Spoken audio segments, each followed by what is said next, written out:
Good morning. Happy Friday the 13th. Thank you so much for being here today. I'm your host, Kathleen McDermott. You are in the Your Life, Your Way community. Thank you so much for joining me. Have you been told at any time throughout your life to just be yourself? I think we all have.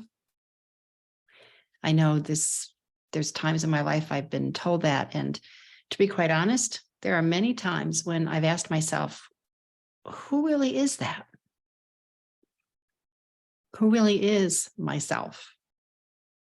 What have you felt when you've been asked that question, when you've been told to just be yourself? Have you asked yourself that question? Have you ever walked into a room and felt you had to be a certain way to be in the presence of whoever else is in that room, whether it be a networking meeting or business meeting, work, social event, whatever it might be? I think we've all felt that we need to be different in different situations. And the question is, where does that come from? Why? Well, that comes from conditioning. Yes, generational, but a huge part of that is societal. Our conditioning, I've said it before, I'll say it again, starts at a very young age when we come into this world. We come into a place with people, especially maybe people we don't know. And no matter whether it's one person or 100 people, we want to be seen. You're probably saying, I don't want to be seen in 100 people. Well, ultimately, yeah, we do. We want to be seen. We want to be heard. We want to know that what we have to bring to this world is worth something. What we have to say is important. And how we say it and how we are is important, just as important as anyone else. We are taught to temper ourselves, to be quiet, to maybe not take that seat at the table, to avoid conflict. And it's not that we want to be in conflict, but that thought that we might ruffle someone else, we might offend someone else, we might not be saying what someone else wants to hear, excuse me, it can quiet us even more.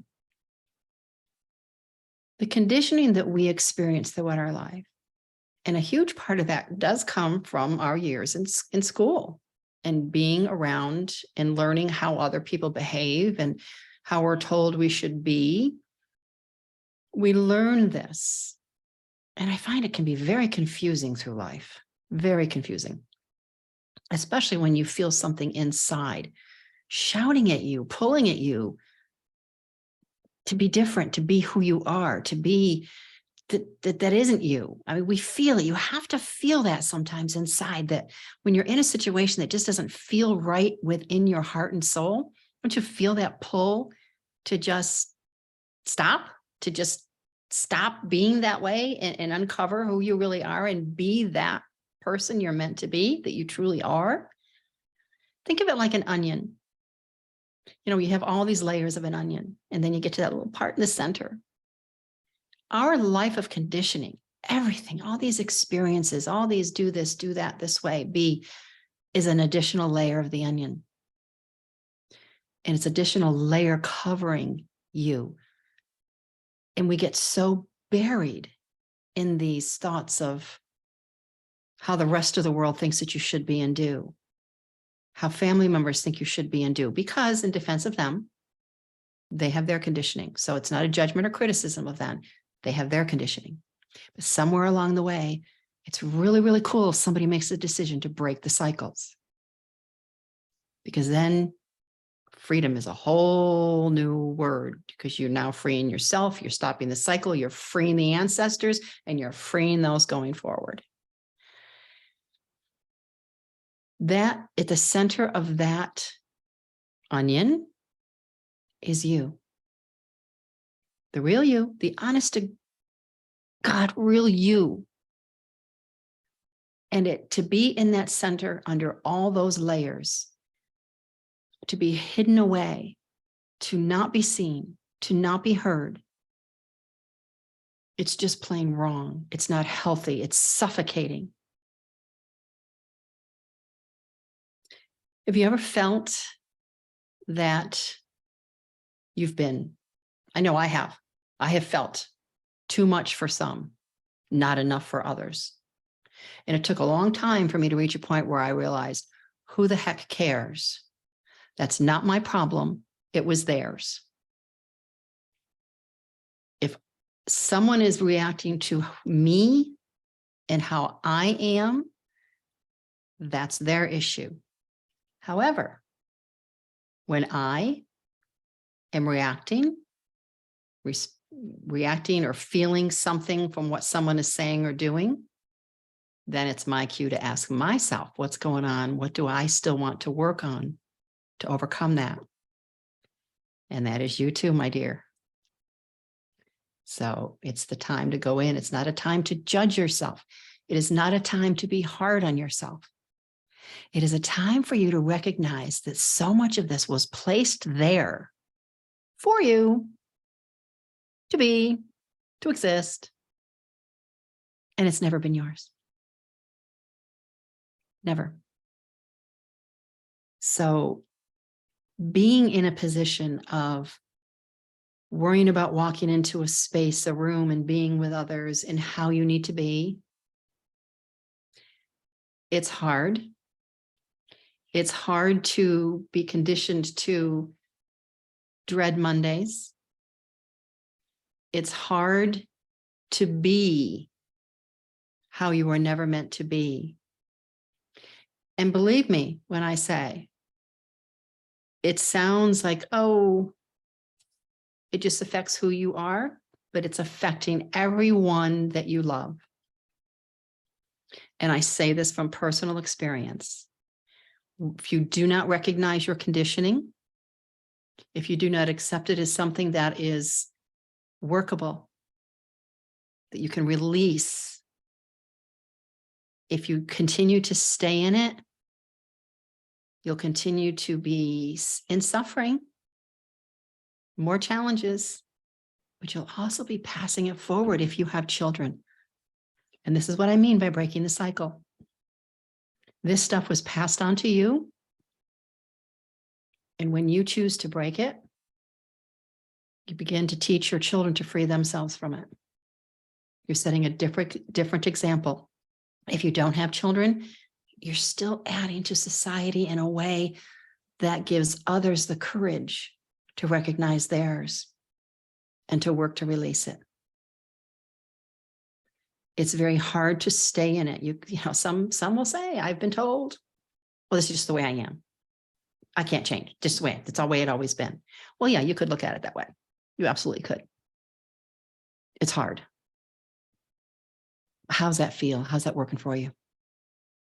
That really is an excuse. It's fear. It's more conditioning. You're stronger than that. You have more courage than you really may think right this minute. And it's not confidence first, it's courage first. And yes, it's hard to stay where you are. It's so hard to stay in it. You know, that Monday morning water cooler around who had the toughest weekend, who's the most tired, who's the most whatever, difficult, has the most difficult life. And it's also hard to change it all. It's hard to stay where you are. And it's hard to do the work to not stay there. Choose your hard.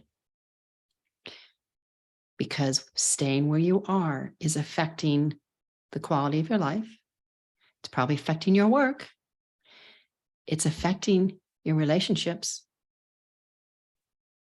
It's affecting your health. It's affecting your children if you have them. Why do we want to stay there? What we don't know, we don't know. But once we know, and we know there's a way out, why wouldn't we want to take it?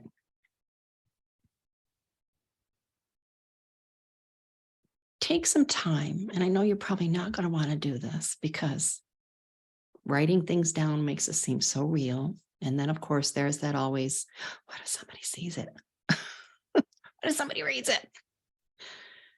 But if you could don't overwhelm yourself. I'm not saying, write a list of whatever, a giant list, but if you could have two sides.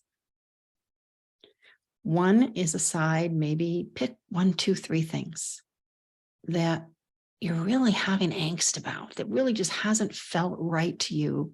Maybe not ever. But it's something that you're not happy with. Write it down. And then on the other side, write down what it would be like to have that gone or improved, changed. Notice how you feel when you're writing the first list, and notice how you feel when you're writing the second list. Notice when you're writing the second list, if your body feels softer anywhere, your face feels softer, your shoulders are more relaxed. Is your breath easier? Maybe deeper? When you're looking at the first list and writing that list, is the face tighter? Does your body feel tighter? Does your breath feel shorter? Just awareness, little body awareness and how it's reacting to what feelings are coming up.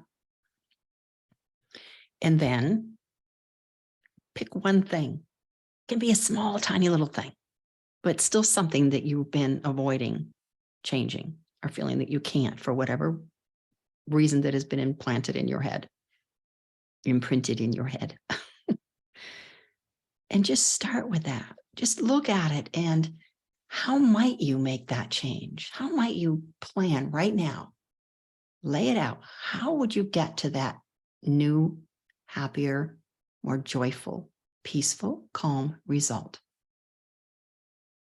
How would you bring that to life? Map it out. Now you might be saying, oh, I don't have time. Well, that's just another conditioned excuse.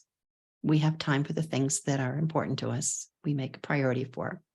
We won't go any farther than that. So yes, you do.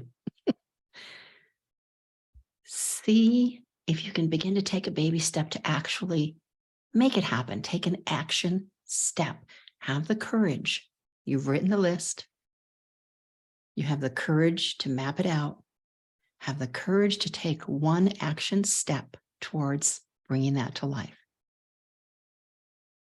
And be aware how you're feeling along the way as you're making this journey. And I promise you, again, from personal experience, whenever we do something that we think we could never do, wow. I know me personally, I feel so jazzed. I feel so jazzed. And my very first next response is, what's next?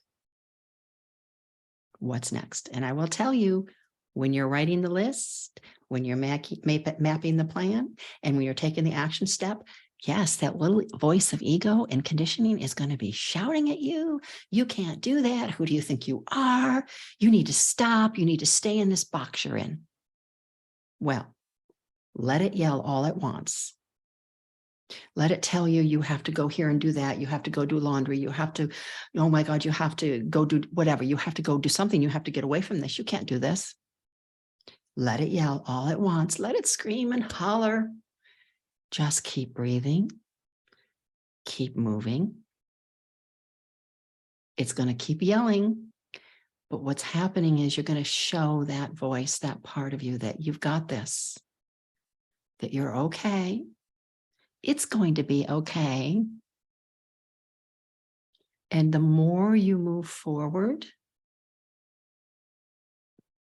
the quieter it will get.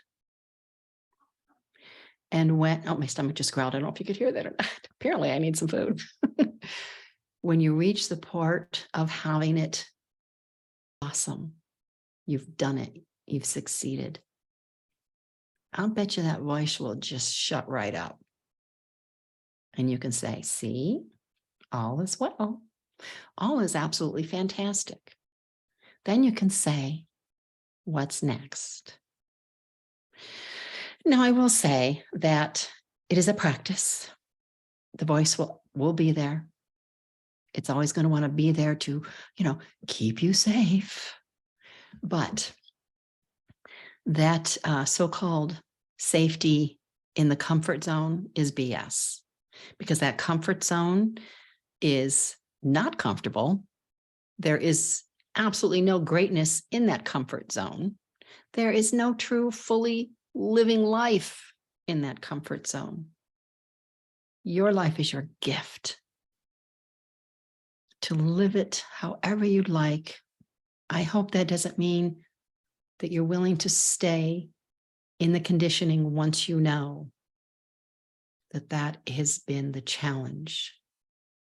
That is the ultimate foundation for why we struggle. And we don't have to continue to struggle. Suffering is a choice. It is a choice.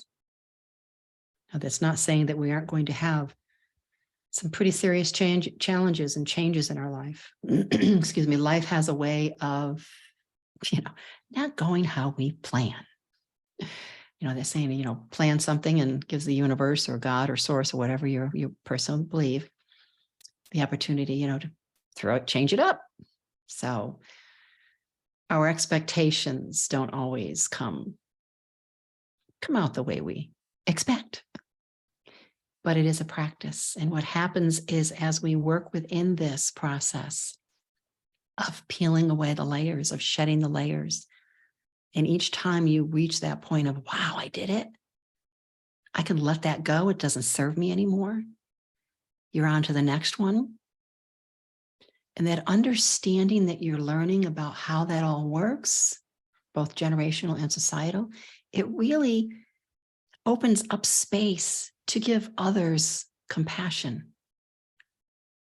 Now, does that ultimately say I never want to slap anybody? You can take the girl out of New York, but overall, it really opens up a whole lot more compassion for other people, because every single person on this planet has gone through their own life experience of conditioning. If maybe not through their generations, definitely in society. So it opens up our heart a little bit to be so understanding to others, which in turn releases more stress. So remember, through this whole process, the ultimate goal, it's going to, well, besides peace, joy, calm, better relationships, healthier bodies and minds and spirits, it allows us to be less stressed. And if we can stop being so stressed with others and what they're doing and being, by understanding that they've gone through their own, because we're giving ourselves more compassion and understanding now that we understand and that we can do something about it, it reduces a whole lot of stress. But it is a practice. Don't focus on how hard it might be, because you're going to walk the path of life anyways. So let's walk it in growth and change, and making our life more what it's supposed to be, whatever that means for you. So if you have anything that I've thought of and talked about today that strikes you, you'd like to have a conversation, please feel free to email me at kmyourlifeyourway@gmail.com. Be happy to answer whatever questions or have a conversation. I am a stress relief coach for women, helping them release stress and break these cycles, keeping us in it, so that you can build that new powerful legacy for yourself and your children if you have them. Our life is our gift. Your life is your gift. My passion and purpose is to help you, guide you to finding whatever that is for you that brings you the most joy, peace, fun, adventures, wellness, joy, all of it. So I wish you a fabulous day. Much peace, many blessings. Thank you for being here and joining me in this community. If you feel anything I've talked about today might serve someone else, please feel free to share. Yes, it helps me to grow my podcast, to grow my listenership, because ultimately I want to help as many women as possible to find their way. So thank you again. Wish you all the best. Namaste.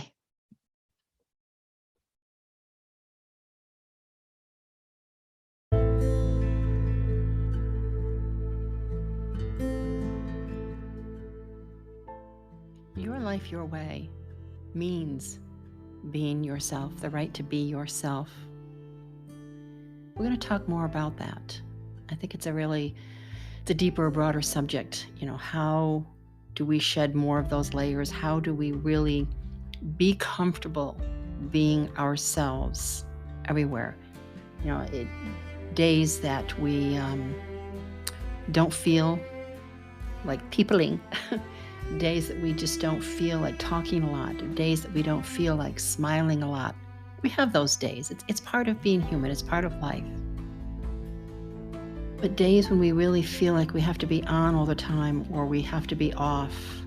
We talked a bit about this today, but let's talk more about it. Being yourself.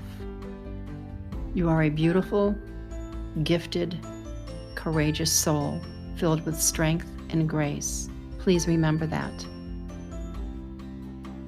Uncover all of you, every bit of you. Don't deny the world. You. Thank you again for being here. We'll talk more.